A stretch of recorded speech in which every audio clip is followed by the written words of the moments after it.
Time to check in with our lizard overlords. What are they up to? Well, this. Is this the worst hour now? Are we done our first hour?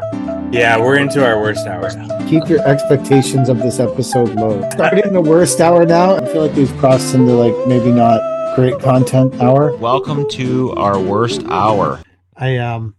So we had an interesting situation.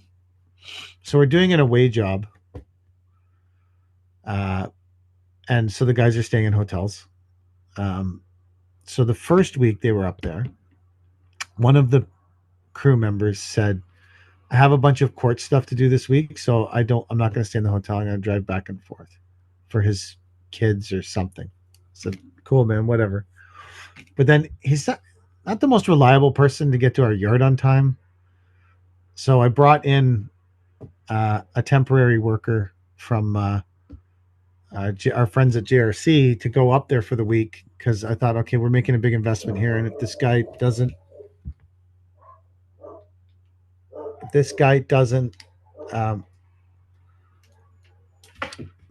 show up, we're kind of fucked, and it's a long way to drive. So the first week he misses 2 days, makes it 3 out of 5. So, giving him credit, he made it 3 out of 5. So that's good. He's above half. The second week, they were only staying there because it was the short week. They were staying Wednesday night and Thursday night, and that's it. So Kelly says to him, are you staying this week? He says, yeah, I'm staying up there this week. You say, okay. So we get him a hotel room. On Sunday, the foreman calls me and says, hey, I don't think he stayed in the hotel room at all. And he was late to the job site every day. I'm like, okay. That makes not a lot of sense, but all right. So this was Sunday, and I was floating equipment all day Sunday because I had been away Thursday, Friday, and Saturday. And so I called Kelly and said, hey, can you call this guy and find out what the fuck's going on? Because if he's going to drive back and forth, we're not paying for a hotel room, and he's not getting any per diem money because he's choosing to drive back and forth. So she said, I'll call him. So she called him and said, hey, what's going on here? Should we book you a hotel room? Should we not book you a hotel room? And he immediately broke into screaming at her, you don't know what it's like wearing an ankle monitor.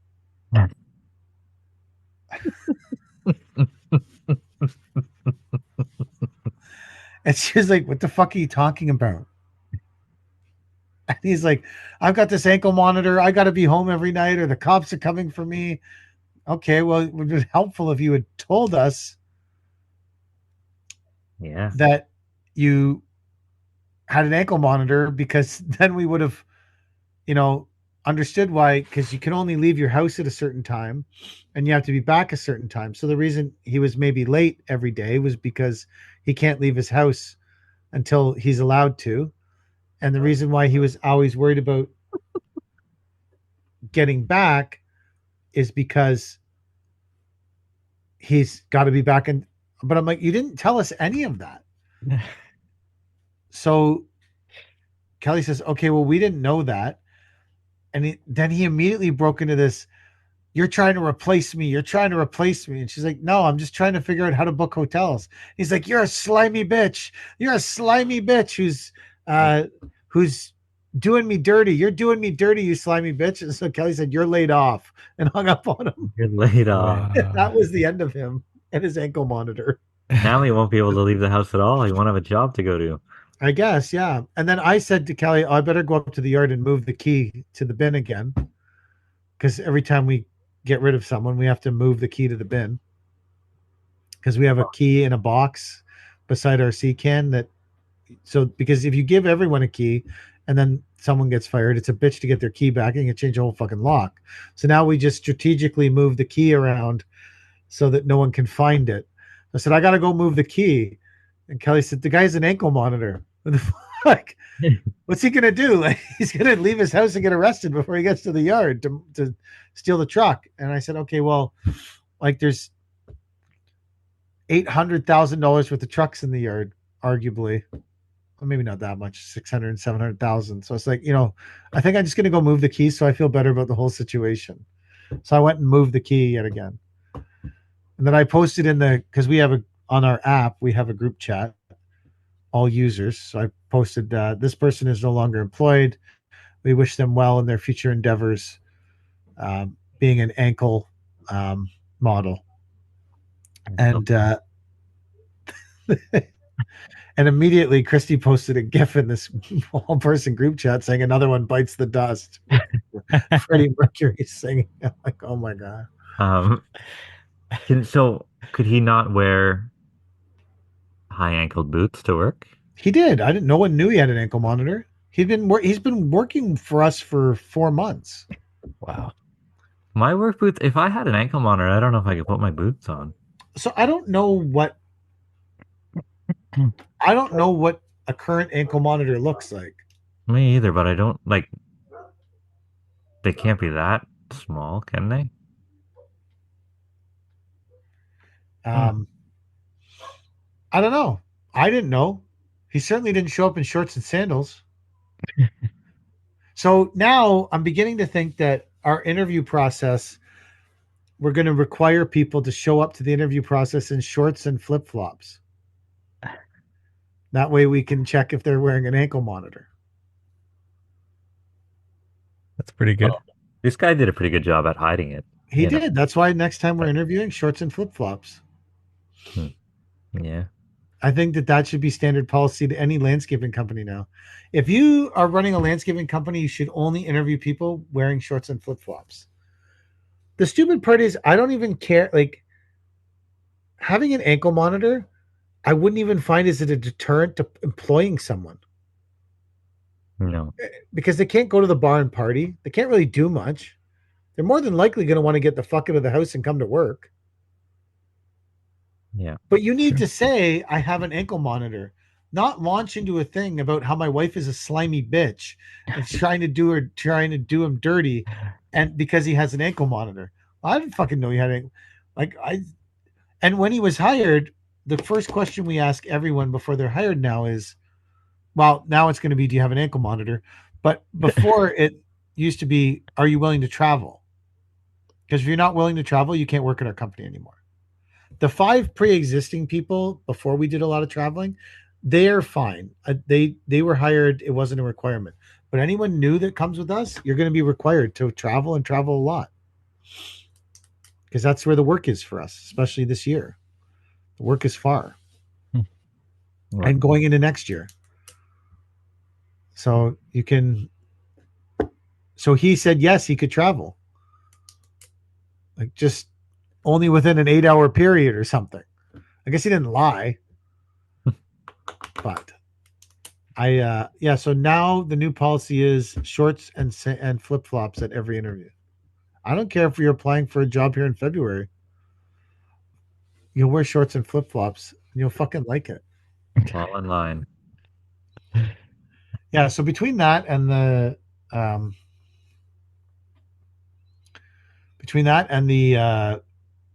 site meeting today, I had an insanely productive time.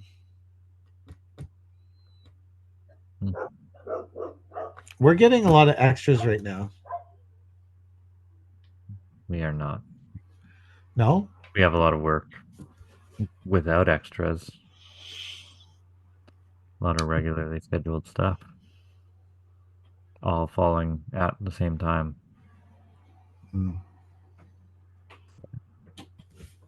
At what point do you think that a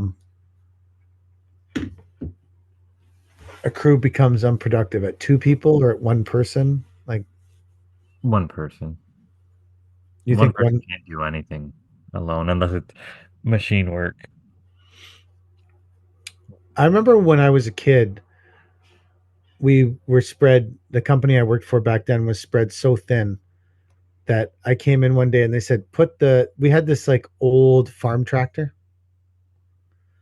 like Ford, was a Ford farm tractor, and it had a scoop on it anyways. I said, float the tractor and go to this job site and just drive it around. so that we have an on-site presence because we're so far behind, we're about to lose the job. Oh, So I loaded up this tractor, and for 3 or 4 days, I just drove it around. did you get anything done? No, I was by myself, and I was like, I don't know, 17. The fuck did I know? I knew how to float the equipment there. I knew how to drive the tractor, but past that, like I didn't even there wasn't even a drawing. It was just me driving a tractor around for 3 days doing fucking nothing. Like, I was just driving this tractor around. It was fucking great. It was a good job, actually. Everyone was like, "Look, they're here. They're doing shit. They're driving this tractor around. Look at this." I also accepted loads of A gravel. That was the other thing I did. I dumped A gravel all over the townhouse complex and drove the tractor around. Nice. I never actually, and I called. Well, I didn't call because there wasn't phones back then. So I went there for the first day and drove the tractor around because there was no cell phones and no way to get a hold of anyone. Then I went back to the yard, and the next morning I went into the meeting. We had that company was big, so we had these like big morning meetings. And I said, "Hey, do you want me to like scoop up some of the gravel and like maybe put it where the patios are today or something?" "No, just drive the tractor around." Okay. So I drove back to Mississauga and drove the fuck tractor around. It was not the most productive thing ever, but so we have had a busy fall. We've had a busy fall. We picked up a lot of like small jobs and we picked up a lot of extras. Like I think we picked up almost 3 weeks worth of extras in Barrie on our Barrie job, which is nice. And some of them are good extras too, like tearing up 60,000 square feet of asphalt and loading it in trucks. That's the kind of extra we're looking for in October. Yeah. Is that where you're staying overnight? The guys are. I haven't stayed overnight yet. Yeah. We have a crew up there, and then one of the dump trucks is going up there. Andrew's going to take his truck up there and stay overnight, so he doesn't have to drive his truck back. So we'll have the crew and a driver up there staying overnight. It's been really productive. The whole staying up there for the night thing. They seem to have more energy. They seem to get up and be ready to work. The hotel they're in has a free continental breakfast. Ooh, that's why I get a Holiday Inn.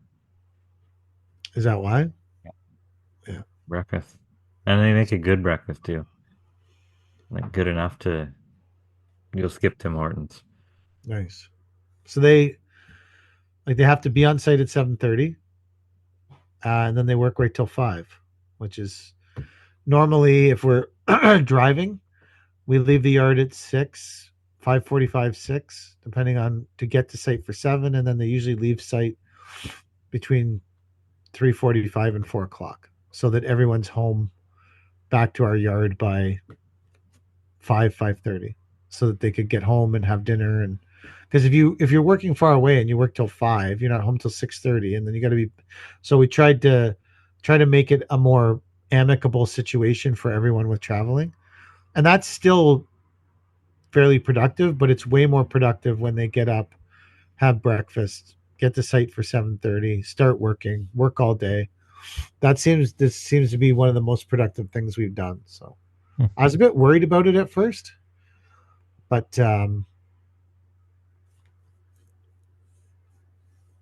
it's actually, I think that even though, well, I calculated the cost of 3 guys in a truck with fuel driving back and forth every day, including the 407 and all the rigmarole. And it's actually about $125 a day cheaper for them to stay there between the cost of the hotel and their per diem money. So we're actually saving money by them staying there. Our fuel cost is almost like our fuel cost alone would have been probably between $400 and $600 a week. So immediately, like you're already saving the fuel. Never mind the time. I also think it's like demoralizing driving an hour and 40, like an hour and a half and an hour and a half and an hour and a half and an hour and a half, every like 3 hours a day in a truck, I think can be demoralizing maybe. Yeah. So it's worked well for this crew. They've done a great job. Makes me believe we had a crew working in like very South Mississauga this year, which is like the worst place on the planet to fucking get to from North Whitby.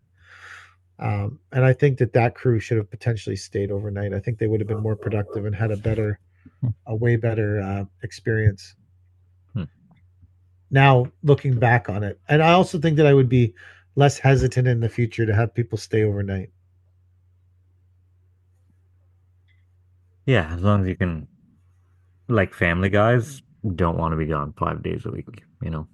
No, you have to have the right. So we only have one person If your who family guys are away 5 days a week, you can't invite their wife to the Christmas party because you're going to hear about it. unless well that would up the fighting ratio. Like if Yeah. you take a family guy and have them on an away job for 5 days a week for over 3 weeks, your fight ratio goes up 2%. So then you can't invite the significant other. Then your fight ratio is really going up because you lost some. Yeah, she's pissed. She's pissed. Yeah. Goes up even more if the kids are still young and she needs help with them at home. You're in trouble. Do you think that if someone agrees to when they're hired, like so you're in a position where a lot of your people have worked for you for a long time. Yeah. If you started moving forward, making it clear to any new hires there that would be traveling or don't work here, then it's not fair if their wives are pissed off that you sent them to travel. The existing employees you have that you didn't have that conversation with, I think it's fair because you they took the job and there was no expectation of travel. Right. But if everyone you hire moving forward, you tell them there will be traveling, you will be staying overnight or don't work here, Yeah. then it's unfair of them if they're upset that they're traveling. Even if they have an ankle They're monitor. breaking their own agreement, right? Because you told them, if you accept this position, some days you're not coming home. That's why when we hired new people, we did that. That's fair. I think I mean, We it's tough, have right? You're setting the expectations and you're being transparent with it. we only have one guy who doesn't want to travel out of all the field stuff. That's because he's single and lives alone and he has a dog. And he wants to take care of his dog. I think that's You fair. let him take the dog with you? I don't think people want a huge dog in a hotel room all day by itself. But why don't you put them in Airbnbs? It's cheaper. I don't think it's cheaper. I think it's cheaper. I don't know. This hotel is $69 a night. Oh, okay. With a free breakfast. With a free breakfast. Wow. And it's pretty nice. So Yeah.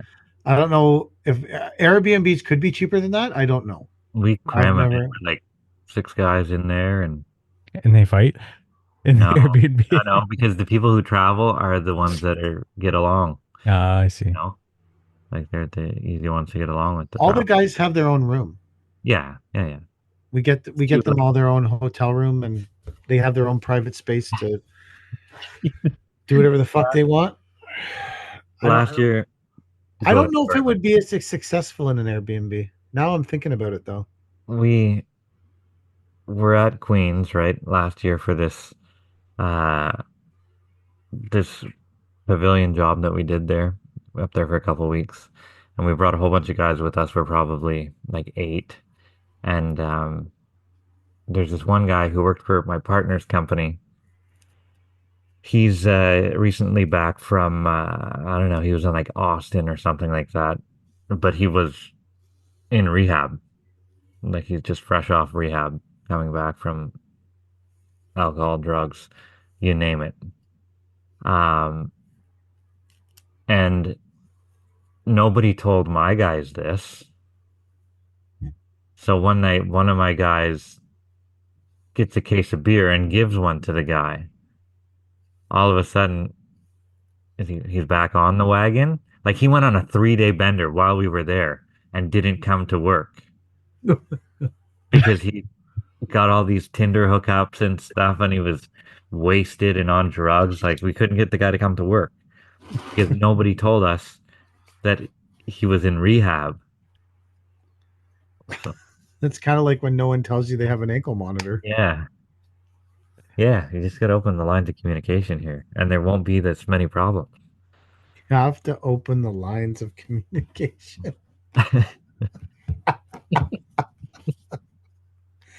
If you guys would just open the lines of communication, none of this would fucking happen. Yeah.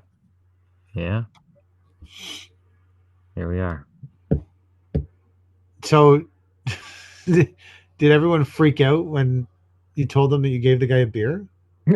Yeah, they're like, well, my partner's like, you can't give him a beer. He's just back from rehab. We spent tens of thousands of dollars for him in rehab. No. Yeah. Like this is like it's not funny to say, but it's like a lifelong long problem for the guy, right? Yeah. Yeah. And he just came back and started getting better, and someone hands the guy a beer, and all of a sudden, Oh, gone again. You know? man. Do you if you're in a situation where you get back from rehab and someone hands you a beer and you're all of a sudden you're back on the wagon, do you think it would have been successful anyways? At some point you would have sourced out a beer. Yeah, yeah. You can't blame the guy who gave him the beer, right? Well, No. that's It's not his fault. But maybe not while we were away at work trying to get things done. timing was not good. Timing wasn't good. Yeah, it was bad. You know? But I just don't think it was a successful stint at rehab. If I don't know enough about it but I feel like it. How successful was the rehab Yeah. if the guy caved on one beer on the first opportunity? Maybe it was the atmosphere, right? Like he's Well, not that's in a true. normal atmosphere. He's away. Because it's a different feeling to be away working than it is to be home working. I think that's fair. So maybe that's the straw that broke the camel's back. That's I don't know. I just don't know. How many people were in the house in the Airbnb? There was 6 of us in the Airbnb, and then I think there was 9 of us total working, so there wasn't enough room in that Airbnb. So we got them another hotel, like a scummy little hotel, and they all bunked up in the hotel.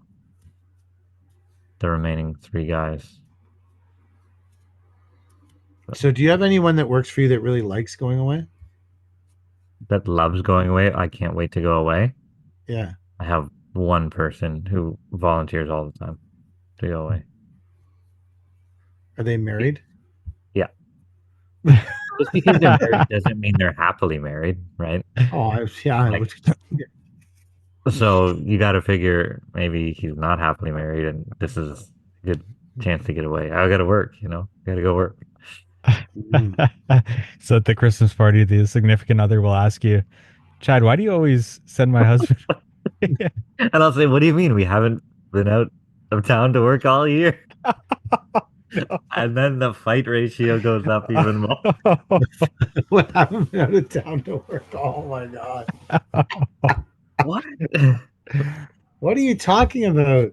We haven't been out of town. He's been gone the last 2 months. I haven't seen my husband. He's been gone for 2.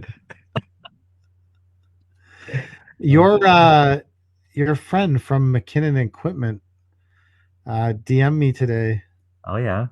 About pricing out a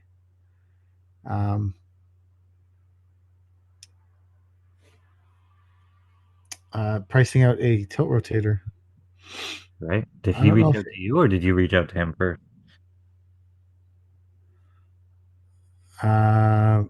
No, he reached out to me. Really? Yeah. Times must be tough.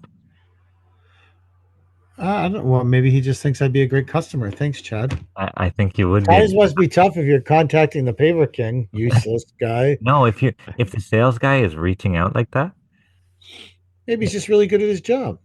Mike is very good at his job. He answers the phone every time I call him, and he's always got the right answer. And if he doesn't, he can find out. He asked me if I wanted to buy a breaker for the S70 because he saw my video of having a breaker on the S70 today. Oh. I was like, absolutely not. Last time I had a breaker on the S70, it blew up the hydraulic cylinder on it. And I was only using the breaker on the 70 today because of a absolutely horrid set of decisions I made yesterday. So we priced this job to break out this concrete, and part of the job was breaking out this concrete pad. And admittedly, I did not go to the job site. I just did the package that we were sent to price it was amazing. It had tons of pictures. We're looking at this concrete pad, and it's a concrete pad all by itself that leads to a double gate that drives into a soccer field. And we have to pour a new walkway so that it's on a 4% slope and it's legal for accessibility. So part of the job was this old concrete pad came out at a bad angle, so you couldn't get the 4% slope. So you had to break it out. So we go with, I figured it was, a 6-inch slab, 5.5-inch slab, whatever standard. So I'd go with the E20 and I would just lift it and we would smack it with a hammer and it would start breaking into pieces. And we allowed I think Jack allowed 3 hours to break this pad out. So we go there, we start digging. I lift the corner of the pad. The pad is a minimum 14 to 16 inches thick in variation. Holy. And I'm like, okay. So then we had rented my friend Chris Ray's skid steer. And Cody was supposed to be floating at home, and it's an SVL 75. So I said to Cody, I called her. I said, come to this job site, bring the SVL 75. I'm going to pick this pad up because the pad's wasn't very big, and I'm going to smash it with the SVL 75. So now we have an S70 there, an E20 there, a buggy, and an SVL 75. SVL 75 comes, won't move the pad, won't lift the pad. Pad's too heavy. I realize this is another horrible error in my ways, and I've wasted more money by bringing the fucking SVL 75 here. So I quickly send Ricky to Home Depot to get a jackhammer, an electric powered jackhammer. So Ricky drives half an hour to the Home Depot, gets the electric powered jackhammer, and drives all the way back. We use it for about 15 minutes and conclude it's totally useless. And at that point, after making all these multiple bad decisions about this pad, I turned to Ross, the bin truck driver, and said, go to Curtis and get a breaker for the S70 from Easter and Bobcat. He's like, but we're in Toronto and that's in Curtis. I said, I don't give a fuck. And I turned to the other guys and said, we've done enough damage here for the day. Pack it up. We're going home. But we had to pour Tyler from Hallscape was coming to pour the concrete today at 1:00. So we still had to prep this whole thing. We did do the excavation yesterday for the new walkway. And so today the breaker came and we broke out the concrete, even though I said I'd never put a breaker on the S70 again because it fucked up all the hydraulics last time we did it. So I was like, this is also a bad decision that's going to bite me in the ass, but it's the best decision I have. So the pad got poured and the S70 appears so far to not be totally fucked up. Wow. Would you have considered renting a whole different machine with a breaker on it instead of pooching your machine?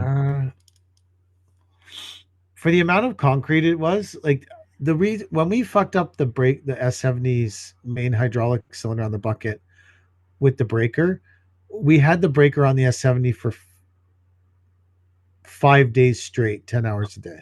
Yeah. So I think that potentially we abused the cylinder too much, and it just under the weight of carrying the breaker around all the time. So this time it was only an hour of braking.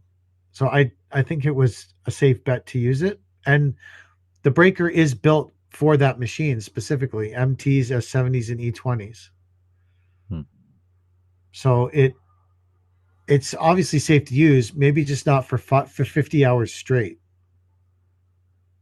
That could be the potential problem, is that so now the concrete pad got out, we prepped it, they poured it today.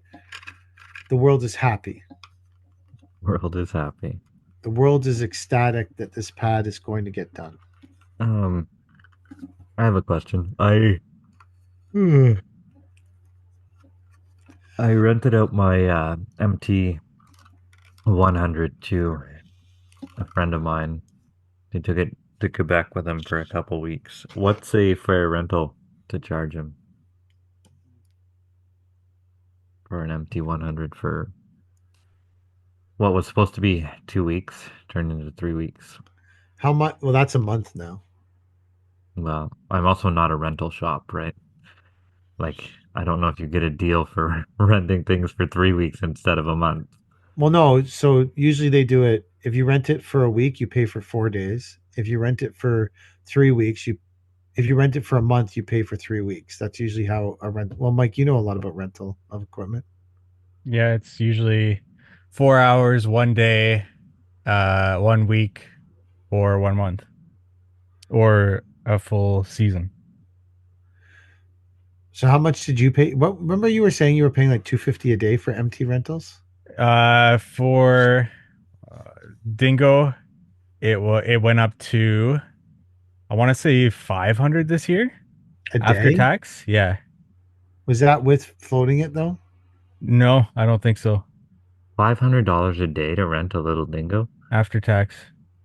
Holy shit, I'm rich. Rented this thing for 3 weeks? My God. What's a fair rental rate? I'd say like at least 250 a day. Yeah, and then there's four. You say $1,000 a week because you're going to say there's. You always give the fifth day free on a week if someone keeps it for a week. I was going to charge him $1,000, but I think maybe I can get more money now. Yeah, I think $1,000 is. I don't know how much do you like the guy? Great guy. I mean, Fair question, Mike. the guys used to do a lot of demo for him. They haven't last year. But also, whenever you lend this stuff out, as soon as it's a favor, something goes wrong, right? So You ever going to need something from him in the future? no, Oh, okay, so not then really. Not unless I need a blood restoration or something. I personally think $800 a week is a fair rental rate. Yeah, that's you see, if he were using it to make money, for sure, he used it at his personal cottage or something. okay. Which I don't know. I mean, you understand, you still have to pay for these things, right? Like, Well, you still don't have it to use at your well, business. I have it back now. We got it back yesterday. No, I know, but I'm saying you don't have it to use Yeah. at your business for those 3 weeks. So Yeah. And I I'm could not saying you needed it either, but Yeah. it's just something to consider. yeah. So, well, you I don't guys remember what we rented the 8-ton out for. the 8-ton? Yeah, we had our 8-ton out for like 2 months. Remember what we rented it out for?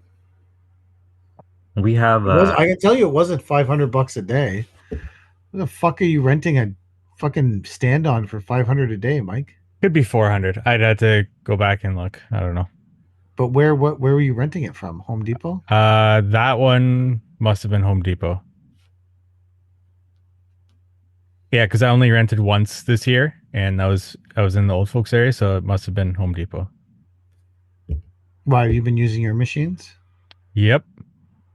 Do you think you're more profitable after having bought those machines? Like those are like Chinese machines from the auction. Yeah. Do you think they made your business more profitable? Oh, for sure. Yeah. Nice. They've been fine. Well, once I get one starting up nicely, they'll be fine. Are they not liking the cold? They're not liking the cold, that's for sure. Yeah. So what do you do? Choke them and then just let them warm up? No, it won't. So it must be like a battery issue or something. So I bought a little heater and I just put that on it and then it starts up. Did you think about getting a more powerful battery?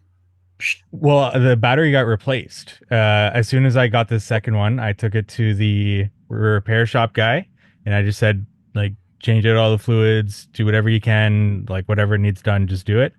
And he said that the old battery wasn't holding much of a charge, so he went ahead and replaced the old battery. So it's a brand new battery in it. And it still won't go unless you put a heater on it. Yeah, I wonder why. I know. Seems kind of weird. Because they're gas motors, aren't they? Yeah. Hmm. Yeah. Today was fine. Yesterday was fine, but these have been pretty warm days. How many weeks do you have left in their season? I'm probably, I don't know. I'm gonna go until it snows. I've got more than enough work, but I've told everybody from here on out that it could go into next season. So I'll go until it gets uncomfortable, and then I'll stop my season. What's uncomfortable? It's snowing and it's cold because I got more than enough work that I need to catch up on with everything else. So I'm not going to try to extend my season any more than it should be. Go till you have to put the glue on the dash of your truck to thaw. Yes. Yeah, That's uncomfortable. that is uncomfortable.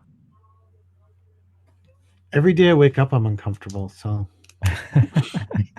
it's hard to judge what's like.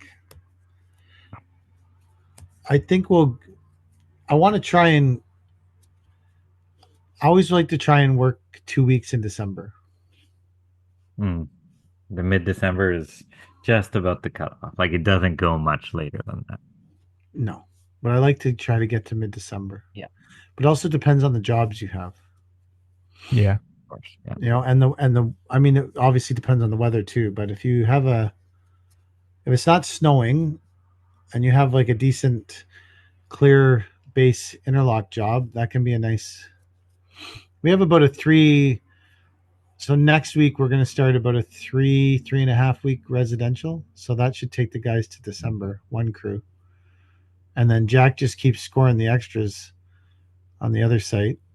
And we have a dump site that I want to get set up too, which we've spent zero time on because we've been so fucking busy. So Are you going to be doing snow relocation this year again? well, it needs to snow, but hopefully. Well, yeah. If it snows, I would love to do snow relocation. It's great for our bottom line and it covers our overhead all winter. It's a great gig. When do we start planning Congress? You guys are the masters of these trips. I'm just a tag along. Not much of a trip for you guys. It's in my backyard. Not even leaving your city. Don't they have like some kind of LO Congress thing in Ottawa? Oh, do they? Yeah. Yeah, to me. I did a speaking engagement at it once with Mike's buddy from Knowledge Tree. He was there too. He was at HNA. The Knowledge Tree was did they have a booth? Nope. They were just walking around. Oh, yeah? Yeah. You talked to Chad a little bit there. Who? George, who wants you to read 48 Laws of Power or whatever. Oh, that's the guy? Oreo? Yeah. Smart guy. Knowledge Tree. I didn't know that was the name of the Knowledge Tree. Sounds What's like the name of his consulting company? Reading Rainbow or something. Like, God. well, obviously he knows more than I do. This guy gets undeservedly beat up every time we talk about him. And he's like Mike's best friend. He is a smart Best friend.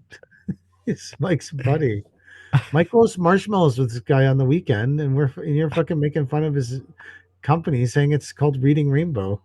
I think I'm hanging out with him He once. was talking about $10 million in consulting. Did you roast marshmallows? No, we went to a golf course, and I did business on the golf course. You weren't golfing though. No, we just ate.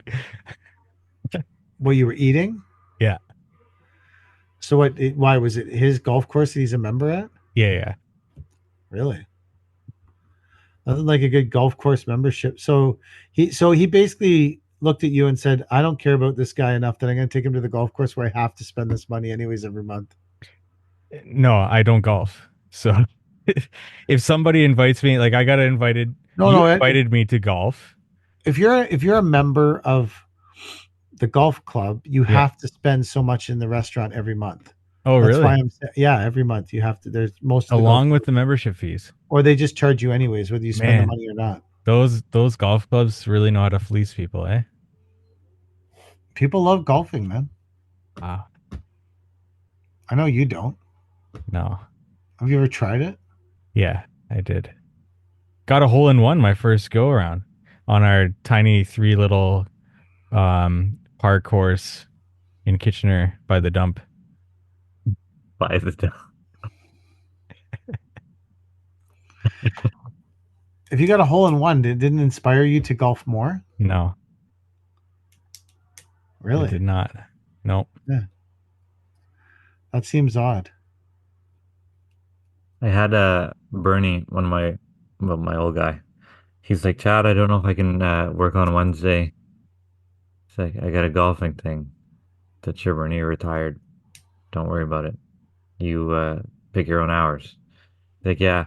He's like, I'm going golfing with an old friend of mine. He's like, he's dying. And then I said, okay, Bernie, sure, take the day off.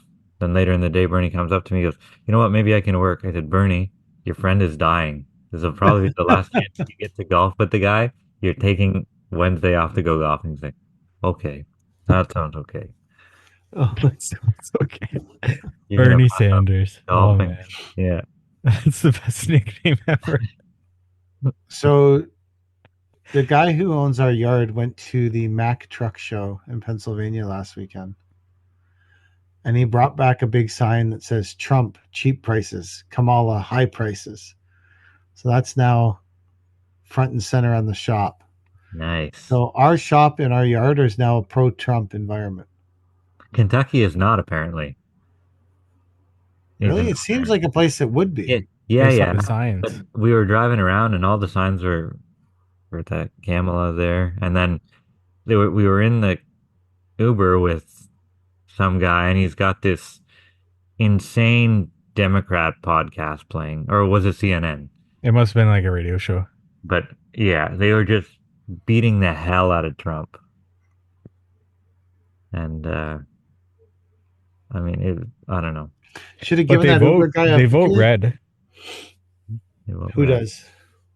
Kentucky Do they? by a big margin. You guys should have given that Uber guy a fucking really low rating. I wasn't in charge of that. I He was gave a him a nice 5-star. guy. He was nice. Yeah, he was He's a nice fine. guy, but he just had some trash. If he's playing. on the wrong side of the aisle, you fucking don't give him a good rating. I can be friends with people from the other You would side. never survive in the States. You're lucky you were only there for a brief time. Yeah. I don't want to be friends with people on the other side of the aisle. Not Fuck saying that this. I want to be. I could be. You could be. Well, I don't even know what side of the aisle I'm on. They all do shit that I think is okay, and they all do shit I think is stupid. Yeah. Like, I don't get involved in politics. I don't.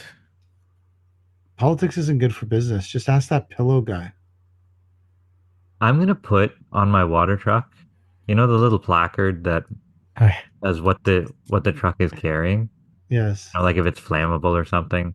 I'm just gonna put a little sign that says "Filled with the tears of a million liberals" on the back of the water truck. And I don't care if it's good for business or not. I just feel like I'm compelled to do it. So using your current business model, how offensive a thing would you have to post for you for you to think it would affect your business? I don't know who's gonna stop giving me jobs. The city, because they don't like my political affiliation. Well, that's what I'm saying. Like, because they don't want the low bid anymore. that's exactly the point I'm making. You can do whatever the fuck you want, as you should be allowed to, as long as you're the as far low as I bid. know, this is supposed to be a free country. I don't think that's true. Well, I don't think it's even supposed to I haven't be. crossed any hate speech lines, have I?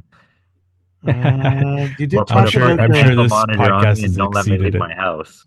you did talk about the wheelchair person cutting the grass or something one Yeah, podcast. I remember that. The wheelchair. I don't know. Rate the comfortability of your freedom hat from 1 to 10, Mike. It is very comfortable. It's actually really nice quality. These Richardson hats, I like them. And this logo that he's got on here, it's Is it rubber?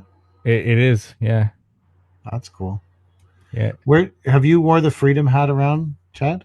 Yeah, I wore it backwards for HNA. I felt like Kid Rock.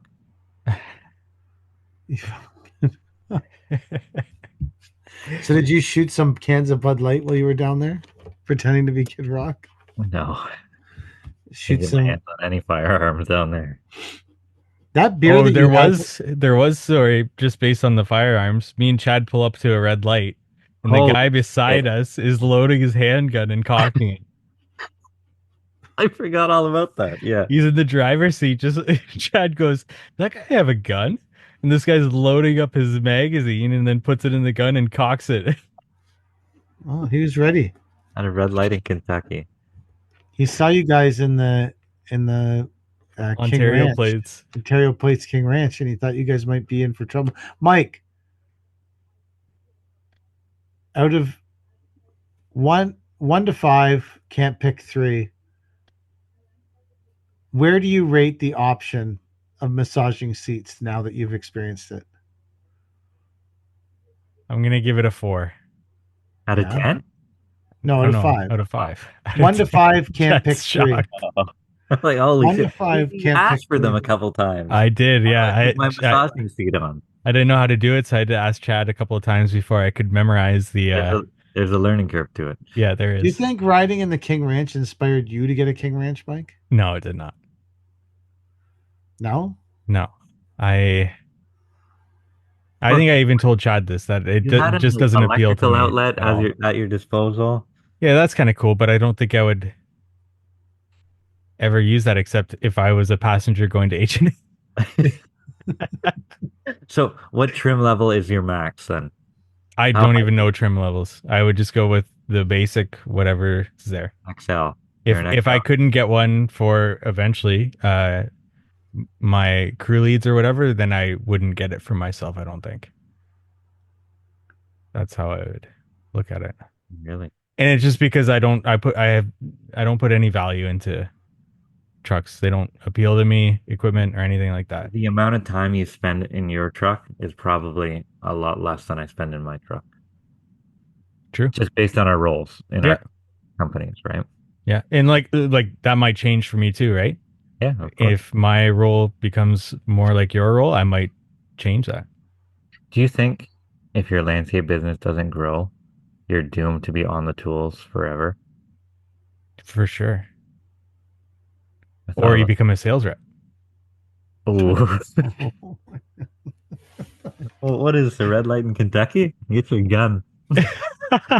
Shots fired. That's not shots fired. You got to do something in the industry if you like the industry.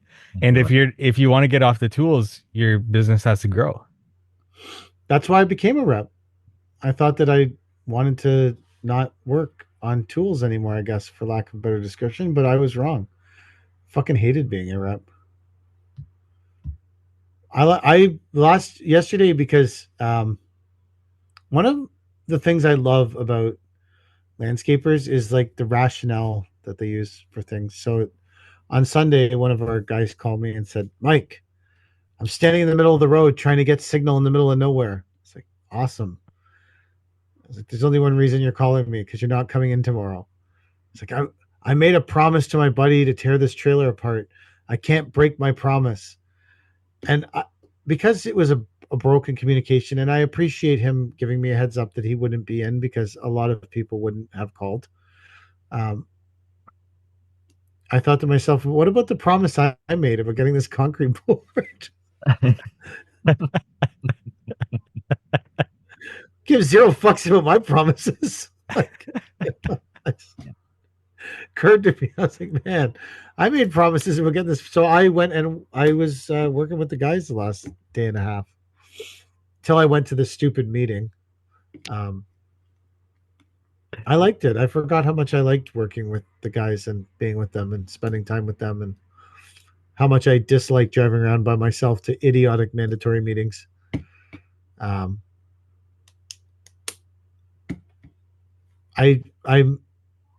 wouldn't be devastated if I was always doing some kind of work. I'd be all right with that.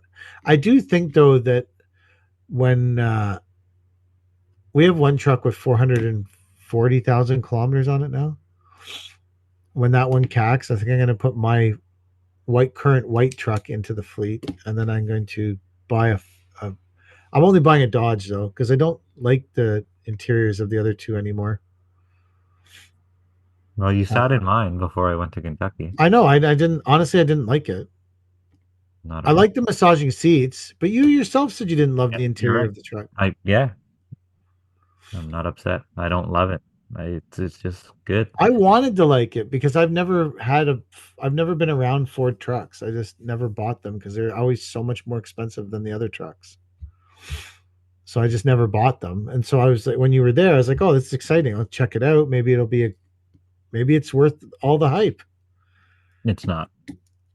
The massaging seat was nice. I give it a 4 out of 5, like Mike too. Yeah, it's not a 5 out of 5 for sure. I'm gonna buy a Dodge whenever I'm gonna buy a nice truck. Wait till the new body style comes out. They changed it. They divided the lights in half. It's They totally barely different now. changed it. It's totally different. They divided the lights in half. Yeah, It's a brand new vehicle, man. all new. All new. All Lights new are for divided in 2025. half. It looks uglier. I'd rather have the one that I I have. don't think it looks uglier. I think the colors that they released it in didn't do it any favors. What, you saw the split light one? Yeah. They showed a red, and I hate it when they like color match the bumpers and stuff. You're a chrome guy? I'm a chrome guy or all black, but no like Mm. color match red or like a color match white doesn't do it for me. Just looks cheap. I like my truck's got a midnight edition, so it's like all white the front and it has black rims. It's white at midnight. Well, no, there's Dodge made an edition called the Midnight Edition, and it came with it came with all color match bumpers, and so mine is that edition, but it's a Midnight Laramie, so it came with certain rims, and I don't know. Anyways, Which I truck are you like it. put the back rack on? Mine, the white one. Well, that's yours. I think I'm gonna paint it black though. You do what you want. It's yours now. You I can know, get them black right from the factory. I know, but that one wouldn't be free and delivered by you. True. So I feel like there's a deciding factor there. This one was free and it got delivered right to my yard. Yeah. So Yeah. I think those are big things you have to consider. But I looked at it and I was like, maybe I'll paint it black. But then I also thought there's a polishing guy that hangs around the yard because you were there. You saw how many dead, shitty trucks there are. Yeah. So there's a polishing guy that periodically hangs around the yard hoping to polish stuff. So I thought I might get him to like do an extreme polishing to it. So it was like blindingly bright. So it would like fucking blind people behind. You have to keep on top of that, right? Like he'll wet sand it and polish it again, but it's just going to turn out the same color that it is now. Yeah, I get the rims done on the truck sometimes. Yeah. So The truck that I priced today, as if it's not expensive enough, I said I just don't want it to have steel rims. And he goes, we're going to put the best Durabrights on it. yeah, Alcoa Durabrights. Yeah. Okay. Well, we're going to spend $240,000 on a tandem. We better have at least chrome rims. Is that including the hook? No. How much is the hook? 45, 50? Oh, Jesus, probably like 65, 70. What hook is it? It's a pal finger. Why are you buying a Palfinger? Because I like the yellow. And I'm not buying anything yet. I don't have $350,000 to spend on this truck. So, Palfinger bins are like super specific. no. Aren't they all the same? No. Really? Oh, fuck no. Yeah, you can't. A Palfinger can't hook my bins. Oh, no? I thought it was just a hook height. The rails are different widths, and the way that they lock on is a really weird way. So they can't, like our bins have tabs that slide under the hooks to hold them on the truck. Like you can't have those tabs on there. You'll rip the whole hook locking system apart. Wow. Because at one time, one of my buddies needed his bins were all short and tall, and he needed a low bin. So I said, yeah, there's like lots of them at the yard. Just go get one. But then he couldn't get it on the truck because my rails were too Hmm. wide, I think, or too thin, and That's it. I had these tabs on it that were going to destroy the whole thing. Well, that's a good anti-theft, I guess. Yeah. Oh, yeah, for sure. Yeah. But I'm not married to anything, and the big thing Who for me said you should get a Palfinger hook? who said I should? Or you just like it because it's yellow? I like it because it's yellow. Yeah, that's fair But enough. serviceability, right? Like I can't be going to Toronto every time I need No. uh, a repair done or something. Yeah. It has to be done Is the dealer local for the Palfinger? as local as anything can be to Cornwall, right? It's 45 minutes away. That's pretty good. Not bad. There's no hook lift dealers in Cornwall, so. But it may be unreasonable for me to think I'm going to spend 325 or $350,000 on a truck right now. Why? That's a lot of money, right? Like, so I'd put 150 down, sell some stuff that I have now and get that money together, but it's still a lot of money. How many trucks do you think it would replace? Three, probably. What's I've the already overhead? thought of everything that I can sell my black Ram. I can sell my backhoe. I can sell one of the two tandems that we have now. I can sell the F750 and have a nice, reliable hook truck. I feel like that's a good idea. How much is the overhead of all that shit? Um, well, the backhoe hasn't moved in 3 months. It's worth 50 grand at I just least. meant like, what do you think the monthly like you should be like you should assign, even if you, I know you own the stuff outright, but you should assign a monthly cost to it if you had to replace it, right? So what's a backhoe cost a month? I don't know, probably like at least $1,500 a month if you bought a brand new one. At least 1,500. Yeah, those things are $200,000 new. Okay, so let's say 1,500, and then the 750, if you bought it brand new, is at least $1,500 a month. Yeah, And nothing like then these are the conservative. Dodge Ram is $1,500 a month. Yeah, So you're up to like $4,500 a month in those three pieces if you don't use them and you got rid of them for the hook truck. And the hook truck payment's probably going to be like 3,500, $4,000. So you're already paying that anyways. am I though? If it's just sitting at my yard rotting and I haven't used any of that stuff. Yeah, but the problem is it's sitting at your yard rotting, and then you're going to need it one day and use it for something, and then it's going to break down. You're going to be like, fuck it, I'm just getting a new one, and not think about the 3 months it was sitting in the yard and only Yeah. think about the time that it broke down. Opportunity cost. Yeah. Are you a salesman? Because you could be.